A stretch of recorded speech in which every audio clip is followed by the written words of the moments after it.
Hi అండి. Welcome to TS channel. నేను మీ గోదావరి పిల్లని. ఈరోజు రెసిపీ వచ్చి ఆవిరి కుడుమండి. చూస్తున్నారు కదా, నాకైతే చాలా పర్ఫెక్ట్గా బాగా వచ్చింది.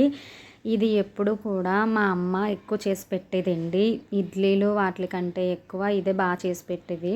ఎందుకంటే దీనివల్ల మనకి చాలా బలం అండి, బాగుంటుంది కూడా. టేస్ట్ అయితే ఒక్కసారి కనుక ఇలా ట్రై చేసి చూడండి, అస్సలు వదలరు, అంత బాగుంటుంది రుచి. మా అమ్మ అయితే ఇలాగే రోట్లోనే రుబ్బేసి చేసేదండి. నేను కూడా సేమ్ అలానే చేశాను. రోట్లో రుబ్బి ఇలా తీసుకొని, అలా తీసుకున్న పిండికి ఎంత రవ్వ అయితే పడుతుందో అంత రవ్వ తీసి కలిపేసుకోవాలి.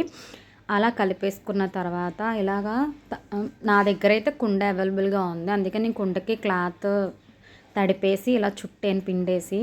తాడైతే కొంచెం గట్టిగా కట్టుకోండి, చూసుకోండి, బాగా లూజ్గా కట్టుకోకూడదు, కొంచెం టైట్గానే కట్టుకోవాలి. ఇలాగా పిండి రెడీ చేసి పెట్టేసుకోండి. కొంచెం సాల్ట్ అది వేసుకొని కలిపేసుకొని ఇలా పైన వేసేసుకొని, ఆ గుడ్డంతా కూడా కొంచెం తడిగా ఉంటుంది కదా, అదంతా దానిపైన కవరప్ చేసేసేయండి. దానిపైన వేరే మూత ఏమైనా పెట్టేసి, ఇప్పుడు మంట హైలో పెట్టుకోండి, మీడియంగా. ముందే హైలో పెట్టేయడం వల్ల ఏమవుతుందంటే క్లాత్ కిందకు ఉంటుంది కదా, అది కాలిపోయే అవకాశం ఉంటుంది. అందుకని ఫస్ట్ గుండా అయితే బాగా సిమ్లో పెట్టి ఇదంతా ప్రాసెస్ అయ్యాక అప్పుడు మంట అయితే పెంచుకోండి.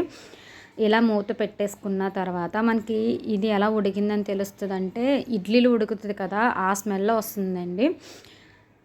అలా వచ్చిన తర్వాత ఇలాగా తీసేసుకోవాలి. క్లాత్ అయితే కాలుతుంది, జాగ్రత్తగా చూసి తీసుకోండి. నాకు ఆవిరి బాగా తన్నేసింది.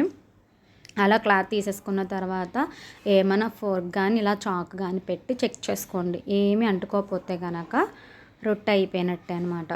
ఇది కనుక మీరు వారంలో ఒక్కసారైనా తిని చూడండి, చాలా బాగుంటుంది, హెల్తీకి కూడా చాలా మంచిది. ఇంకేముంది, నా వీడియో మీకు నచ్చినట్లయితే సబ్స్క్రైబ్.